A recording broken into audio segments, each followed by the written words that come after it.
Welcome back, ladies and gentlemen. We are looking at example 2, manufacturing. We are on the graphical linear programming worksheet. Now, a small company makes two similar products, all of which follow the same two-step process, consisting of cutting and gluing. Now, time requirements in minutes for each product at each operation are given below. So product X requires 1.5 minutes of cutting and 0.6 minutes of gluing. Product Y requires 0.8 minutes of cutting and 2.2 minutes of gluing. Now, the firm has 30 hours available in the next period for cutting and 55 hours for gluing. So they have some limitations on how much cutting and gluing they can do.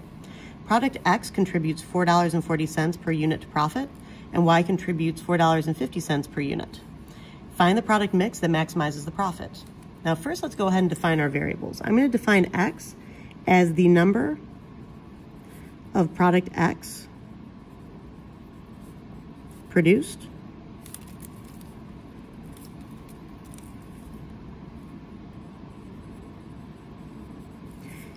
Y is the number of product Y produced.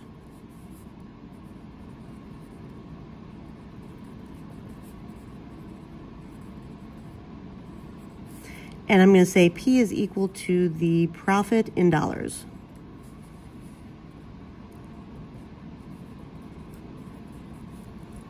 Okay. Now, when we go to write our constraints, we have to keep in mind that our product, the times it takes to cut and glue for these products is given in minutes, while the firm only has the amount of time available in hours. We can't use hours and minutes in the same inequality, so we're going to have to convert the hours to minutes because these units are way too small to convert to hours. We would have insanely tiny numbers, and frankly, I don't feel like dealing with tiny, tiny numbers. All right, so I'm going to take the 30 hours times 60 minutes. Oops, helps if I put the 0 in there. Times 60 minutes over 1 hour. Now, 60 minutes and 1 hour are exactly the same unit of time. They're just written in different segments. Right, so 60 minutes is 1 hour. That's why this is basically multiplying by 1, but I can cancel out the hours and actually convert this into minutes. So 30 times 60 gives me 1,800. And then if I take 55 hours and do the same thing, so times 60 minutes over 1 hour, I can cancel out the hours. And 55 times 60 is 3,300. Oops. Forgot my second 3. 3,300 minutes. Now for our constraints, the amount of time that they spend cutting product X is 1.5 minutes for every product X. Ignore that bell. As you can tell, I'm making this video at school. So 1.5 times however many product X's we produce gives you the total amount of time spent cutting product X. Now 0.8 times however many of product Y we produce gives us the total amount of time for cutting product Y. Now this total time for cutting product X and product Y needs to stay less than or equal to the 1,800 minutes that we have available for cutting. We can't go over this time because we don't have anyone to work those additional minutes or hours. All right, so the total amount of time I spend cutting, it needs to be less than or equal to the maximum time I have available for cutting. And we're going to write the same sort of inequality for gluing. So 0.6 times X plus 2.2 times Y less than or equal to the 3,300 minutes that we have available for gluing. So this is the total time we spend gluing for product X. This is the total time we spend gluing for product Y, which adds up to the total time we spend gluing in general. Needs to say less than or equal to the amount of hours that they have available to pay people to do the gluing. Now, logically, we also know that we need to have the number of products we produce cannot fall into the negatives. So X needs to be greater than or equal to 0, and Y also needs to be greater than or equal to 0, which is why I have a graph that only deals with the first quadrant down here. Now, when trying to work through this, I could get Y by itself and work through it that way. But honestly, I think it might be easier for me to go ahead and find my intercepts. So I'm going to show you how to find X and Y intercepts when you're in standard form like this. Because both of these coefficients are positive, that means that I'm never dividing by a negative, which is the only thing that would switch this inequality symbol around. So I can treat this more like an equation than an inequality to try to find where the x and y intercepts are for the boundary points. Now for this first one, right, so I'm going to do this for the first one. My x-intercept is always found along the x-axis, which is the line y equals 0. So for x-intercept, you're solving for x, and you're replacing y with 0. So I'm going to rewrite this as 1.5x plus 0.8 times 0 equals 1800. And now 0.8 times 0 is just 0, so I have 1.5x equals 1800. And I divide by 1.5 on both sides. And x equals, so 1800 divided by 1.5 is 1200. So my x-intercept is a point 1200, comma 0. Now my y-intercept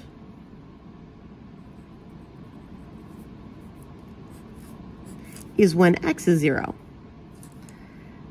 So if I use the same inequality, I'm dealing with 1.5 times 0 plus 0.8y equals 1800. All right, so I'm going to have 0.8y, because this zeroed out, equals 1800.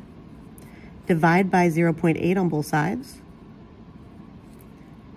And y equals, see, 1800 divided by 0.8, 2250. And so I have the point 0, comma, 2250. Now these are the x and y intercepts for my first inequality. Now I'm going to find the same sort of thing with this, but I'm not really going to show the work because I'm kind of running out of space here. So for this one, my x-intercept is when y is 0. So I'm dealing with 0.6x equals 3300. So I'm going to take the 3300 divided by 0.6, and that gives me 5500.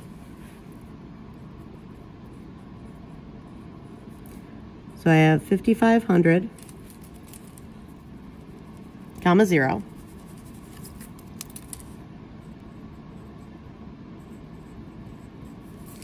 And then for my y-intercept, x is equal to 0, so I'm going to cover this up. So I'm dealing with this inequality. So 2.2y equals 3300. So 3300 divided by that 2.2 gives me 1500. So 0, comma, 1500. All right, so I need to be able to fit 5500 in the x direction and 2250 maximum in the y direction. So let's see what I can do with this. I have 1, 2, 3, 4, 5, 6, 7, 8, 9, 10, 11, 12, 13, 14, 15, 16, 17, 18, 19, 20, 21, 22, 23, 24, 25. I have 25 lines total. If I go by 2000s, then I would have 5,000 in this direction, but I need just a little bit more. So I'm actually going to go by,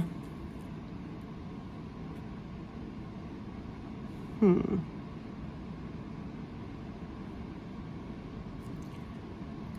can I do with this?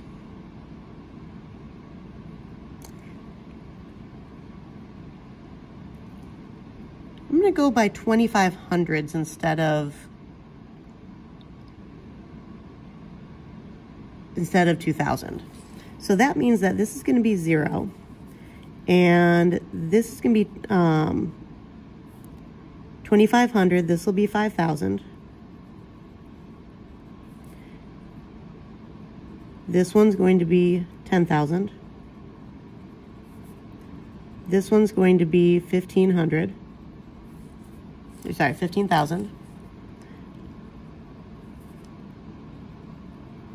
20,000. 25,000. 30,000. 35,000. 40,000. As you see, I'm having to alternate between each of these just so that I can fit them on here. 45,000, 50,000, and 55,000. Oop.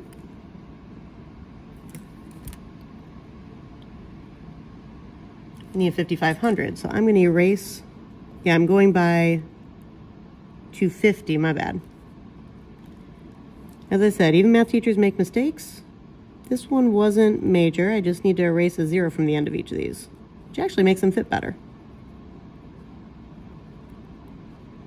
I was thinking 55,000 instead of 5,500.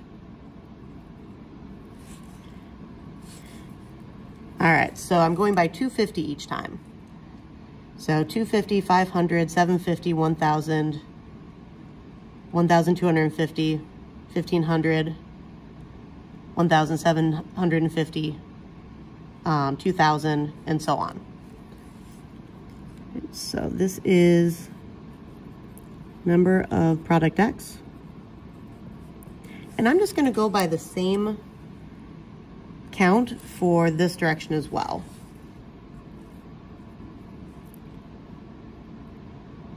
Or actually,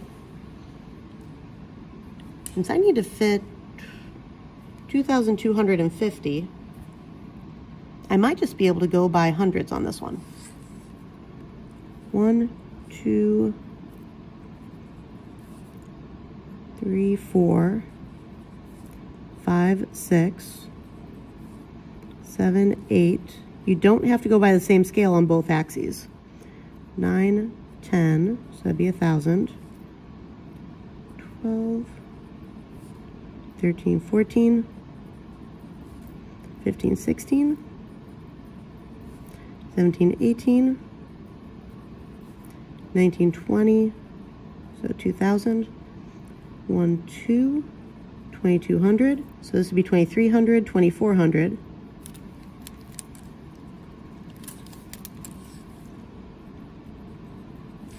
And this was number of product Y. All right, let's get these points on the graph. So this first one, I'm at 1,200 for X, so that would be just before the 1,250. And then I'm at 2,250 for this one, so that would be literally between these two. And I'm going to use my ruler to create the line.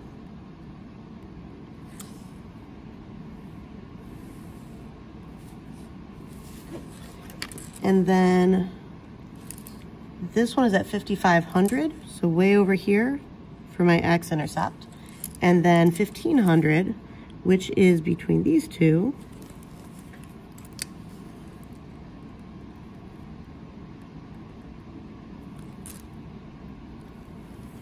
And you'll notice that these two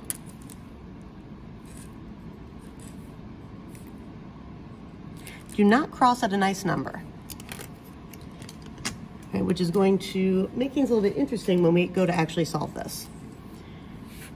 All right, so I need to go, if I were to solve for y on these, they would stay less than for my y's. So I need to go down from each of these, which means that my shaded region is actually going to be in this bottom corner. All right, I don't need to worry about going beyond my axes because x and y both need to stay 0 or positive. But I do need to worry about this. Now I have 4 vertices that I would need to worry about to test with my objective function. My objective function is that the profit is equal to $4.40 per unit X, so 4.40X, plus $4.50 per unit Y for Y. All right, so I have 0, 0 down here in the corner. I have this point, which was 0, 1,500. And then I have this point, which was 1,200, 0. And then I have the intersection point here. And the intersection point is definitely not a nice number.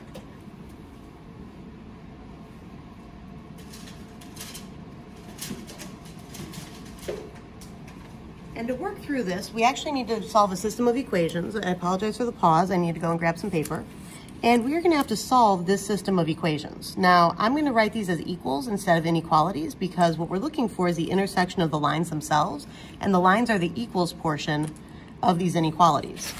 So we were dealing with 1.5x plus 0.8y equal to 1800, and 0.6x plus 2.2y equal to 3,300. Now, the easiest way that I think to solve this one is to use elimination method.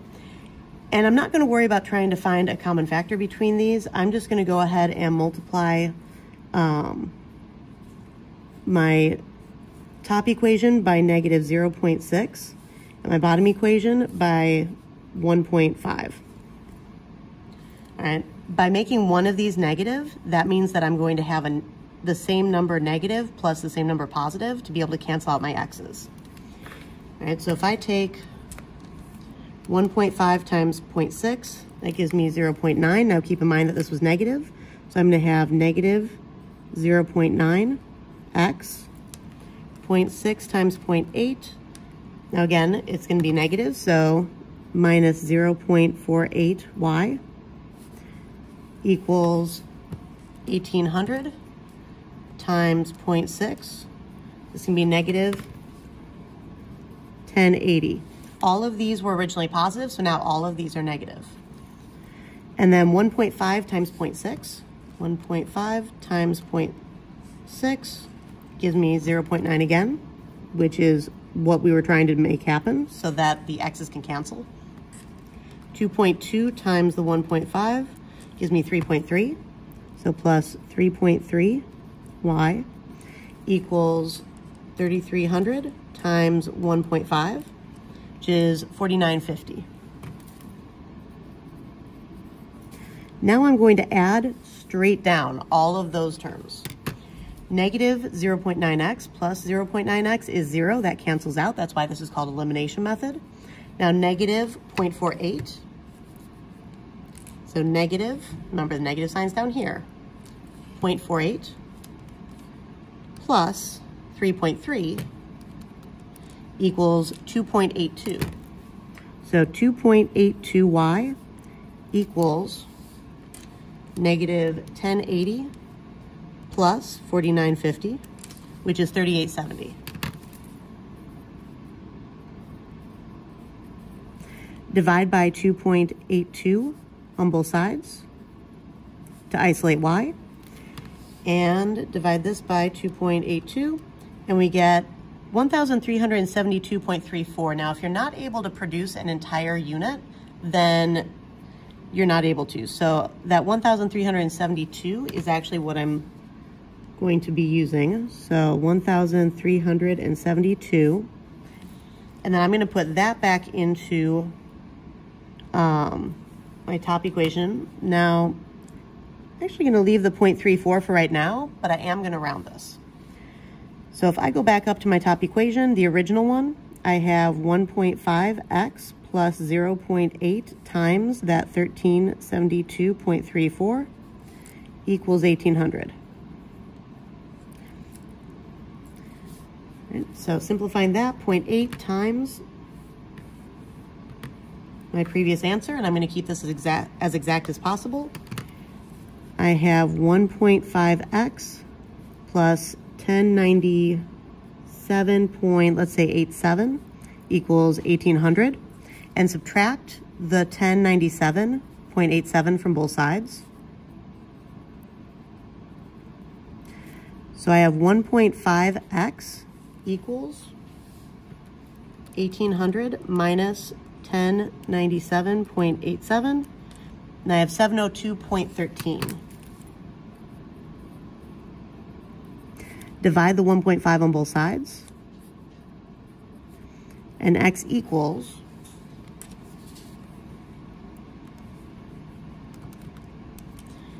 about 468.09. Now, as stated, we cannot create partial products. So I'm actually going to use the point 468, comma, 1372, as my intersection point. Now that is the final point that I need to test for my vertices. So that was 468, comma, 1372. And this is what I'm using in my profit equation. So P equals 4.40 times 0 plus 4.50 times 0. This one's obviously $0. If you make nothing, you make nothing. Profit is 4.40 times 0 plus 4.50 times 1,500. And that equals, let's see, 4.5 times 1,500 is 6,750.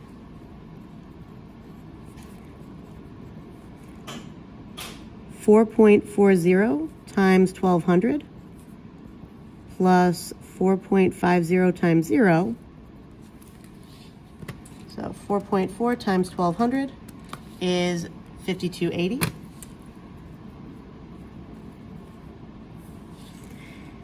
And then my last one, profit equals 4.40 times 468 plus 4.50 times 1372.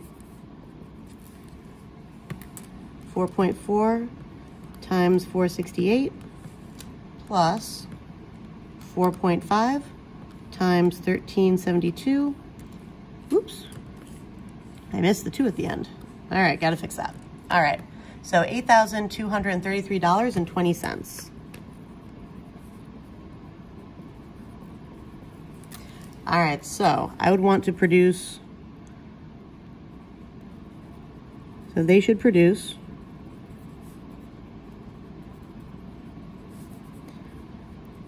$468 of product X and $1,372 of product Y.